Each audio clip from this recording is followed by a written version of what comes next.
हाँ जी, स्वागत है ਤੁਹਾਡਾ ਨਵੀਂ ਵੀਡੀਓ ਦੇ ਵਿੱਚ। ਅੱਜ ਆਪਾਂ ਲੈ ਕੇ ਆਏ ਹਾਂ ਸਰਦੀ ਜ਼ੁਕਾਮ ਕਫ ਖਾਂਸੀ ਤੋਂ ਛੁਟਕਾਰਾ ਪਾਉਣ ਦਾ 5 ਮਿੰਟਾਂ ਦੇ ਵਿੱਚ ਇਲਾਜ। Cold and cough home remedy. ਇਹਦੇ ਲਈ ਆਪਾਂ ਨੂੰ ਚਾਹੀਦਾ ਤੇਜ ਪੱਤਾ, ਬੇ ਲੀਵਜ਼ 6 ਤੋਂ 7, 2 ਤੋਂ 3 ਆਪਾਂ ਨੂੰ ਚਾਹੀਦੇ ਹੈ ਛੋਟੇ ਛੋਟੇ ਟੁਕੜੇ ਜਿੰਜਰ ਦੇ, ਅਦਰਕ ਦੇ। 6 ਤੋਂ 7 ਚਾਹੀਦੇ ਆਪਾਂ ਨੂੰ ਲੌਂਗ, ਕਲੌਂਜੀ ਵੀ। 3 ਤੋਂ 4 ਚਾਹੀਦੇ ਆਪਾਂ ਨੂੰ ਬਲੈਕ ਪੇਪਰ, ਕਾਲੀ ਮਿਰਚ। 1 ਇੰਚ ਦਾ ਟੁਕੜਾ ਚਾਹੀਦਾ ਆਪਾਂ ਨੂੰ ਦਾਲਚੀਨੀ ਦਾ। 1/4 ਟੀਸਪੂਨ ਜਾਂ ਅੱਜ ਕੱਲ੍ਹ ਕੱਚੀ ਹਲਦੀ ਮਿਲਦੀ ਨੇ ਬਾਜ਼ਾਰ ਦੇ ਵਿੱਚੋਂ, ਉਹ ਆਪਾਂ ਨੂੰ ਚਾਹੀਦੀ ਹੈ 1 ਇੰਚ ਦਾ ਟੁਕੜਾ, ਜਾਂ 1/4 ਟੀਸਪੂਨ ਜਿਹੜਾ ਹੈਗਾ ਹਲਦੀ ਪਾਊਡਰ ਪਾ ਦਿਓ।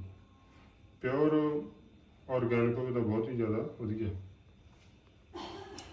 2 ਪਿੰਚ ਦੇ ਵਿੱਚ ਆਪਾਂ ਪਾਉਣਾ ਹੈ ਬਲੈਕ ਸਾਲਟ, 2 ਚੁਟਕੀ ਆਪਾਂ ਪਾਉਣਾ ਇਹਦੇ ਵਿੱਚ ਕਾਲਾ ਨਮਕ।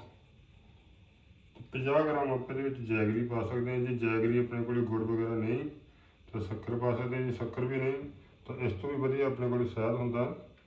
ਸ਼ਹਿਦ ਆਪਾਂ ਜੇ ਪਾਉਣਾ ਤਾਂ ਇਹਨੂੰ ਗਰਮ ਕਰਕੇ ਉਬਾਲਣ ਤੋਂ ਬਾਅਦ ਉਤਾਰ ਕੇ ਠੰਡਾ ਹੋਣ 'ਤੇ ਪਾਉਣਾ। ਅਤੇ 500 ml ਆਪਾਂ ਨੂੰ ਚਾਹੀਦਾ ਪਾਣੀ। ਇਹ ਸਾਰੀਆਂ ਚੀਜ਼ਾਂ ਨੂੰ ਤੁਸੀਂ ਮਿਕਸੀ ਦੇ ਵਿੱਚ ਗ੍ਰਾਈਂਡ ਕਰ ਲਓ ਜਾਂ ਕੂੰਡੀ ਸੂਟੇ ਦੇ ਨਾਲ ਇਹਨੂੰ ਦਰੜ ਕੁੱਟ ਕਰ ਲਓ। ਉਸ ਤੋਂ ਬਾਅਦ ਤੁਸੀਂ ਇਹਨਾਂ ਨੂੰ ਕਾੜੇ ਵਾਂਗੂ, ਚਾਹ ਵਾਂਗੂ ਉਬਾਲਣਾ। ਉਬਾਲਣ ਤੋਂ ਬਾਅਦ ਤੁਸੀਂ ਇਹਨੂੰ ਠੰਡਾ ਹੋਣ ਵਾਸਤੇ ਰੱਖ ਦੇਣਾ। ਜੇਕਰ ਇਹਦੇ ਵਿੱਚ ਗੁੜ ਜਾਂ ਸ਼ੱਕਰ ਨਹੀਂ ਪਾਈ ਪਹਿਲਾਂ ਤਾਂ ਫਿਰ ਤੁਸੀਂ ਇਹਨੂੰ ਲਿਊਕਵਾਰਮ ਹੋਣ 'ਤੇ ਹਲਕਾ ਕੋਸਾ ਰਹਿ ਜਾਣ 'ਤੇ ਤੁਸੀਂ ਸ਼ਹਿਦ ਦੇ 2 ਚਮਚ ਮਿਲਾ ਲੈਣੇ। ਉਸ ਤੋਂ ਬਾਅਦ ਇਹਨੂੰ ਤੁਸੀਂ ਸਟੋਰ ਕਰਕੇ ਰੱਖ ਲੈਣਾ ਹੈ, ਸਾਨੀ ਨਾਲ ਸਾਨ ਕੇ ਕੱਚ ਦੇ ਬਰਤਨ ਦੇ ਵਿੱਚ। ਅਤੇ ਜਦੋਂ ਵੀ ਇਹਨੂੰ ਲੈਣਾ ਤੁਸੀਂ 1 ਚਮਚ ਗਰਮ ਕੋਸੇ ਪਾਣੀ ਦੇ ਨਾਲ ਲੈਣਾ।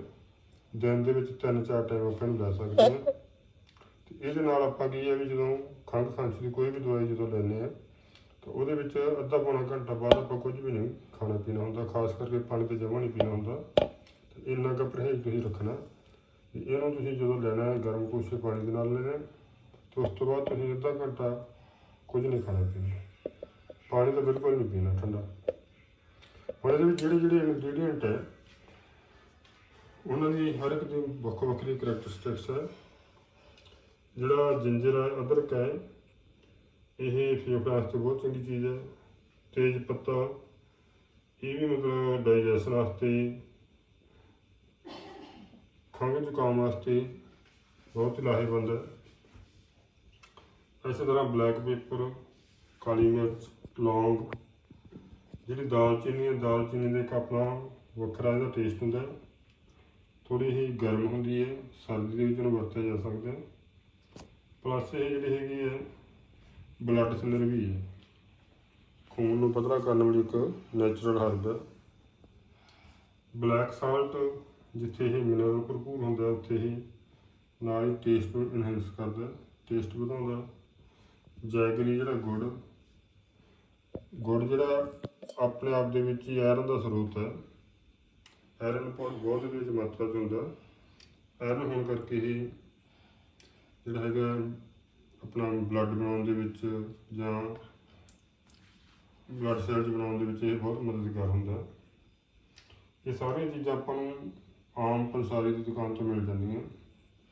ਸਾਰੀਆਂ ਇਹ ਚੀਜ਼ਾਂ ਜਿਹੜੀਆਂ ਸਰਦੀ ਦੇ ਵਿੱਚ ਵਰਤਣ ਵਾਲੀਆਂ। ਪਲੱਸ ਇਹਦਾ ਜਿਹੜਾ ਹੈਗਾ ਬੈਨੀਫਿਟ ਇਹ ਹੈ ਵੀ ਜਿਹੜਾ ਵੀ ਤੁਹਾਡੀ ਖੰਘ ਜਾਂ ਖਾਂਸੀ, ਜ਼ੁਕਾਮ, ਕਫ, ਸਾਹ ਦਮਾ ਜਿਹੜਾ ਵੀ ਹੁੰਦਾ, ਇਹ ਕਿਸੇ ਵੀ ਹੋਰ ਦਵਾਈ ਨਾਲ ਨਹੀਂ ਠੀਕ ਹੁੰਦਾ। ਅਤੇ ਇਹ ਘਰੇਲੂ ਨੁਸਖੇ ਨਾਲ ਇਹ 5 ਮਿੰਟਾਂ ਦੇ ਵਿੱਚ ਇਹਦੇ ਮਤਲਬ ਆਪਣਾ ਰਿਲੀਫ ਮਿਲਣਾ ਸ਼ੁਰੂ ਹੋ ਜਾਂਦਾ। ਤੁਸੀਂ ਇਹਨੂੰ ਵਰਤੋ ਅਤੇ ਇਹਦਾ ਬੈਨੀਫਿਟ ਲਓ। ਵੀਡੀਓ ਚੰਗੀ ਲੱਗੀ ਸ਼ੇਅਰ ਕਰ ਦਿਓ। ਵੀਡੀਓ ਐਂਡ ਤੱਕ ਦੇਖਣ ਲਈ ਤੁਹਾਡਾ ਸਭ ਦਾ ਬਹੁਤ ਬਹੁਤ ਧੰਨਵਾਦ।